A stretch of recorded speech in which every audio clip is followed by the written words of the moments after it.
Shade net house ने हमारे खेती करने का तरीका भी बदल दिया है और हमारी ज़िंदगी भी बदल दी है।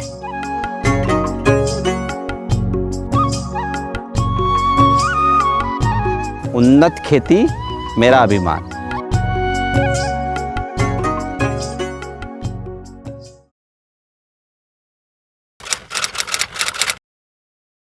सात बीघा ज़मीन है सर। सोयाबीन बोते थे, सोयाबीन बो के उसके बाद काट लेते थे, उसके बाद हम गुजरात जाते थे, मजदूरी करके पेट पोषण का करते थे।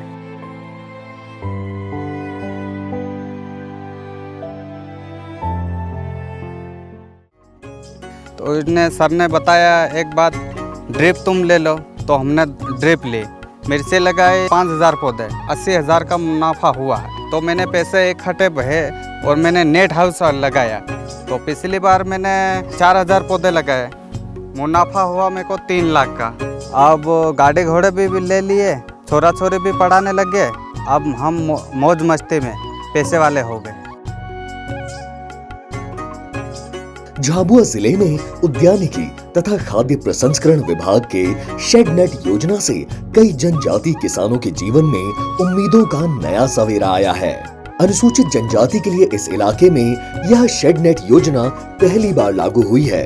इससे पलायन थमा है और रोजगार के नए अवसर भी बने हैं। इससे होने वाली आमदनी से लोगों के आर्थिक और सामाजिक जीवन स्तर में व्यापक बदलाव देखने को मिल रहा है।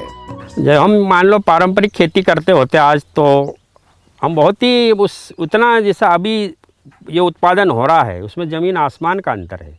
आज हमारी आर्थिक स्थिति और सामाजिक स्थिति में बहुत ज़्यादा परिवर्तन आया है। MIDH में शेडनेट हाउस की योजना में 50% अनुदान सरकार से मिलता है। शेडनेट हाउस उन्नत तकनीक की खेती है जो प्रतिकूल मौसम में भी बेहतर उत्पादन देती है। ग्लोबल वार्मिंग और क्लाइमेट चेंज के इस दौर में यह खेती किसानों के लिए बेहद फायदेमंद साबित हो रही है। झाबुआ में किसान इसे तेजी से अपनाकर अपनी तरक्की के रास्ते खुद खोल रहे हैं। परंपरागत खेती के मुकाबले यह खेती कम लागत और कहीं ज्यादा मुनाफेदार है। ये इसमें ओस की बूंदा नहीं गिरती है ठंड में, और बरसात में भी पानी कंट्रोल हो जाता है थोड़ा बहुत। इससे फसल बहुत बढ़िया होती है और मुनाफा भी बचता है। कम से कम एक साल के एक फसल के 15 लाख रुपए। शुरू साल ये शेडनेट हाउस बनाया तो हमारी लागत करीब इसमें पूरी निकल गई है। अब आगे लगातार हम हर वर्ष इससे अच्छा मुनाफा, परंपरागत खेती से अच्छा मुनाफा हम कमा रहे हैं। शेडनेट हाउस में खीरा, शिमला मिर्च और फूलों की खेती की जा रही है। इन फसलों को जयपुर और दिल्ली के बाजारों में भेजा जा रहा है। यह खेती इलाके में नए उद्यम का आकार ले रही है। कुछ किसान इसमें खेती के बजाय बीज से पौधे तैयार कर रहे हैं। इससे किसानों को स्थानीय स्तर पर ही बेहतर नस्ल के गुणवत्ता युक्त पौधे उपलब्ध हो रहे हैं। बेरोजगार युवाओं के लिए रोजगार का सृजन होने के साथ महिलाओं में भी नया आत्मविश्वास पैदा हो रहा है। सालों से परंपरागत खेती करने वालों के लिए यह प्रयोग किसी आश्चर्य से कम नहीं है। मैंने पहली बार ऐसी फसल देखी, पहली बार ऐसी कमाई की। भगवान सरकार को फॉलो करे।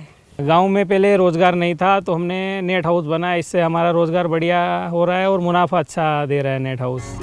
झाबुआ जिले में वर्ष 2023-24 में कुल 24 किसानों के यहाँ 80,000 वर्ग मीटर में शेडनेट स्वीकृत कर आधुनिक खेती की जा रही है, जिसमें कुल 2,84,00,000 रुपए अनुदान किया गया।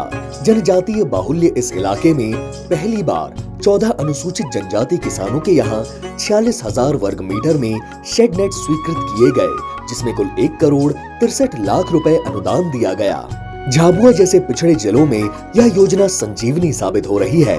प्रधानमंत्री माननीय नरेंद्र मोदी जी और यशस्वी मुख्यमंत्री डॉक्टर मोहन यादव जी की किसान हितैषी इस योजना से असल मायनों में किसानों के चेहरों पर मुस्कान लौट आई है।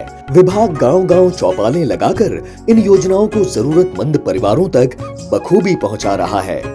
को पारंपरिक खेती से डाइवर्ट करके और हाईटेक खेती, उच्च खेती की ओर डाइवर्ट करना, ये वास्तव हमारे विभाग के लिए एक बहुत ही बड़ा टिपिकल टास्क था। और उनको प्रॉपर ट्रेनिंग देके और मेंटली प्रिपेयर करके हमने हमारे यहाँ पे शेडनेट हाउस बनवाए और उनको खेती कराई।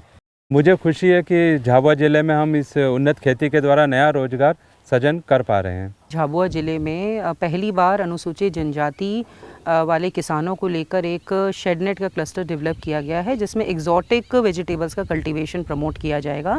भविष्य में कोशिश की जाएगी कि इस तरह के और भी क्लस्टर हम लोग डेवलप करवा सकें।